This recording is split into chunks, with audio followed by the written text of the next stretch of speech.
ছত্তিশগড় থেকে একটি অবাক করা ভিডিও খুব তাড়াতাড়ি ভাইরাল হচ্ছে। সেখানে একটি মন্দির আছে, যেই মন্দিরে প্রত্যেকদিন সন্ধ্যার সময় জঙ্গলের ভাল্লুকগুলো নিজেরাই আসে, আর এই মন্দিরের পুরোহিত তাদের পার্লেজি বিস্কুট খাওয়ান।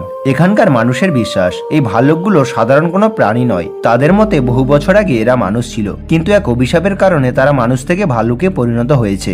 সেই অভিশাপ থেকে মুক্তি পাওয়ার আশায় আজও তারা প্রতিদিন সন্ধ্যাবেলায় এই মন্দিরে আসে, শান্তভাবে প্রসাদ নেয়, তারপর চুপচাপ আবার জঙ্গলে ফিরে যায়। তবে বিশেষজ্ঞ বা বিজ্ঞানীদের মতে এই কাহিনী ভক্তির চেয়ে ক্ষুধার সঙ্গে বেশি সম্পর্কিত, কারণ আজকাল জঙ্গলে তেমন কোনো প্রাণী অবশিষ্ট নেই যাদের তারা শিকার করতে পারে। আর দ্বিতীয় কারণ হলো ছোটবেলা থেকে এরা মন্দিরে প্রসাদ খেয়ে অভ্যস্ত হয়ে গেছে, ঠিক যেমন কেরালার বাবিয়া দা ক্রোকোডাইল, যে শুধু মন্দিরের প্রসাদ খেয়ে নির্ভর করে বেঁচেছিল।